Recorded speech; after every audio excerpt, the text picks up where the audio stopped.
down for the past 6 months, significantly. And it's definitely down a lot from November 2025, despite giving you wonderful fundamentals. Now, the quarter has to be one of the best we've seen from any company in recent history. So we got revenue of 1.94 billion. That's a 93% growth. We've got adjusted EPS at 0.41, beating by 17%. We got US commercial 764 million, up 150%. We got US government 890 million, up 90%.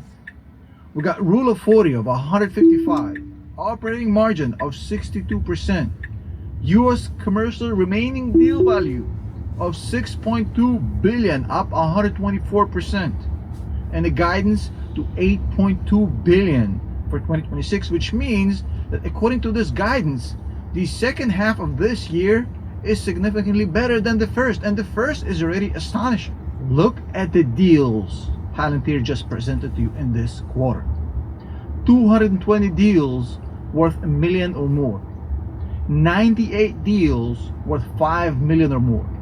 73 deals worth 10 million or more. A third of the $1 million deals are 10 million. You have to understand the complexity of existing customers in your own business spending more and more every year inside the platform. That's very hard to get, and just shows you that the switching costs out of Palantir are literally not surmountable, impossible. Once you go in, you'll never leave. This is Hotel California by the Eagles. Now, a lot of people talk about the valuation, and they say, well, despite the beat, the numbers are phenomenal. I'm not going to repeat the numbers. The numbers are phenomenal, right? The trailing PE is 138.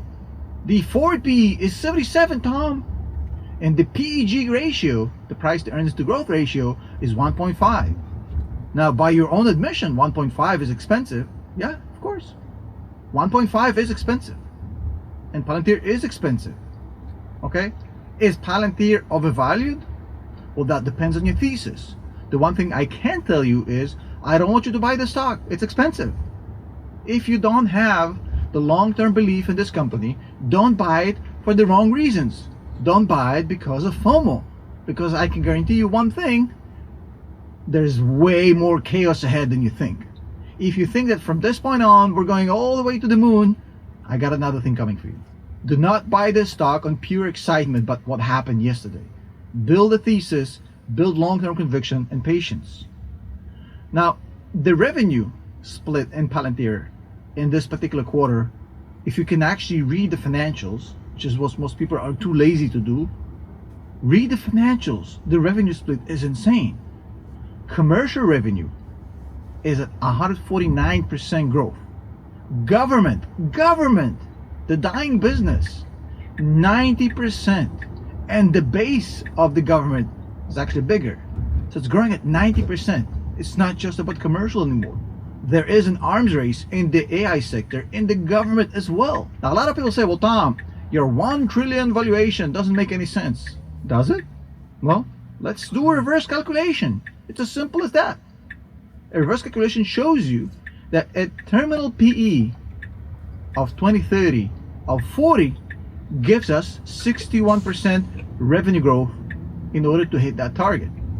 Basically what this means, if at 2030 Palantir is trading at 40 times earnings, which is half of what it's trading right now, we will need 61% revenue growth going forward in order to make that happen. Significantly less than the current 93% revenue growth.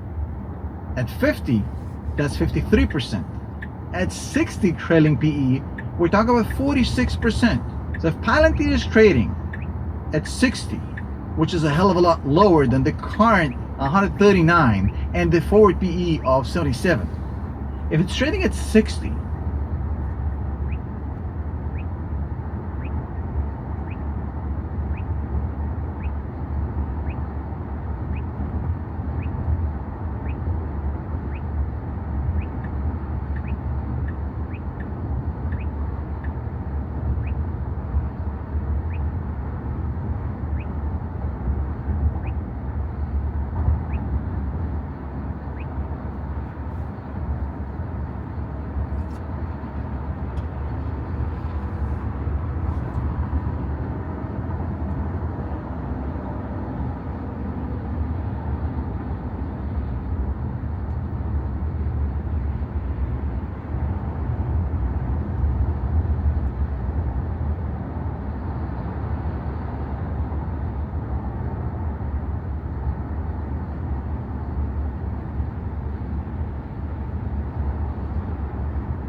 Mira, te explico.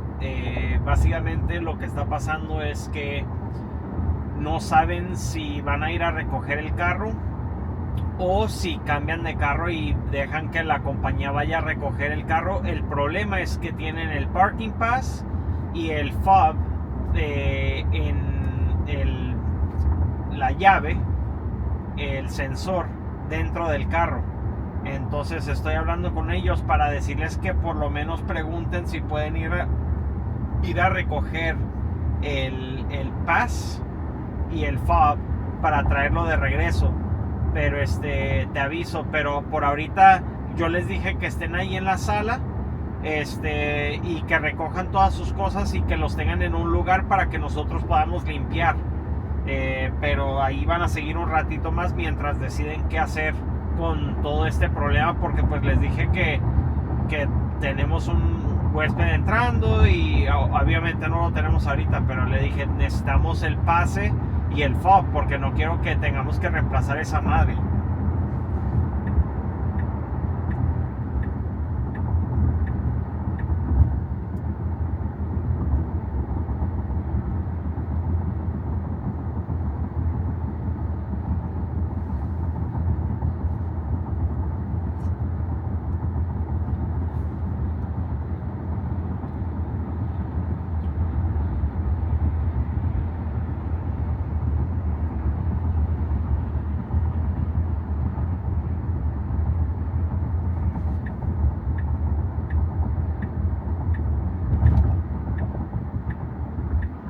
Hola Eddie, mira, te explico.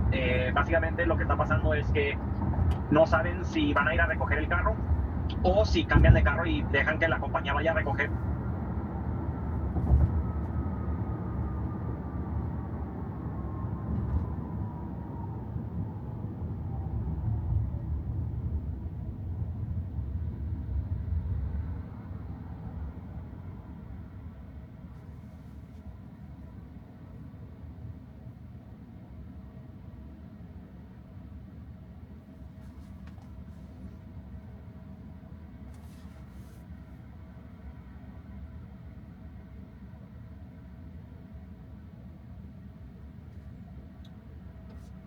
The people in 215 got towed and been dealing with that this morning. It's a foreign number. It looks like they're from Booking and they parked in the wrong spot.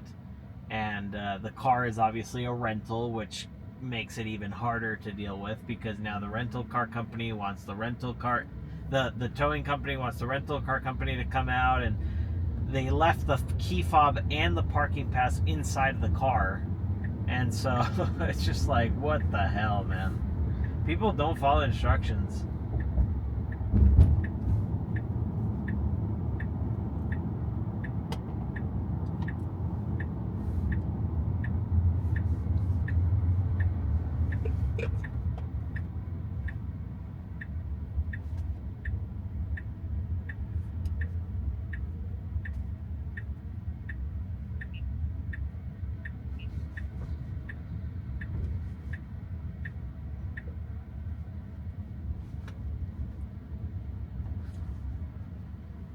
Where's this gonna take me? Is this gonna take me through the drive-thru? Ah.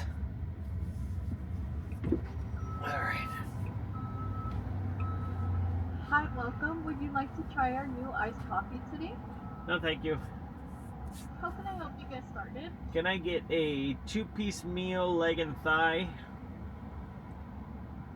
Would that be with the drink or just the meal? Just the meal, no drink. Okay, 2-piece leg and thigh, 2 sides.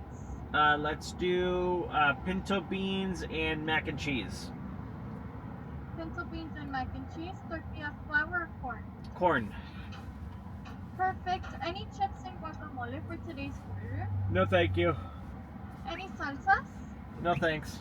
Would that be everything? Yeah, that's everything.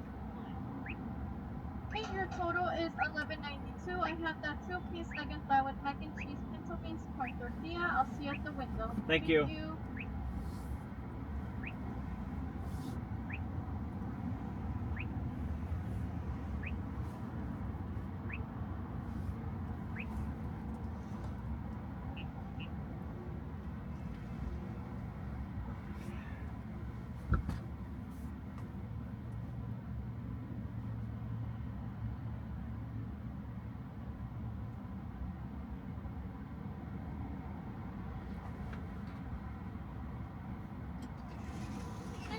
Hi. Maybe two. Here's this.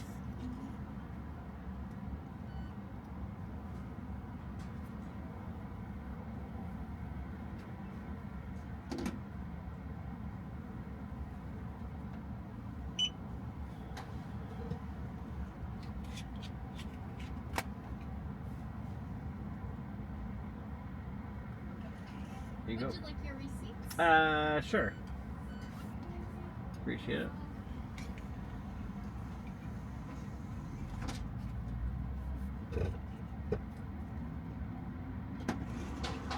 You're all set. Thank you. Thank you. Appreciate Enjoy. it.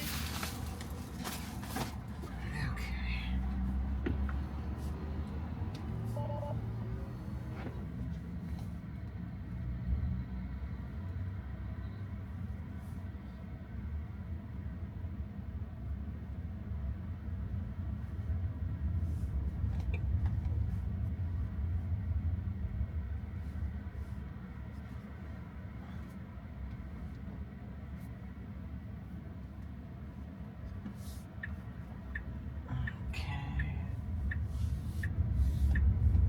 Let's get out of here.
Ugh.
up.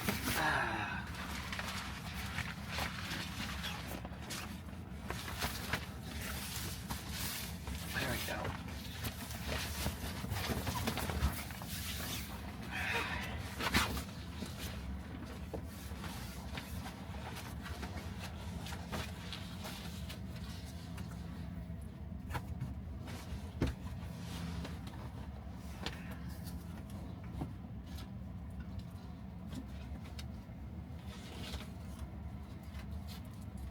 There we go.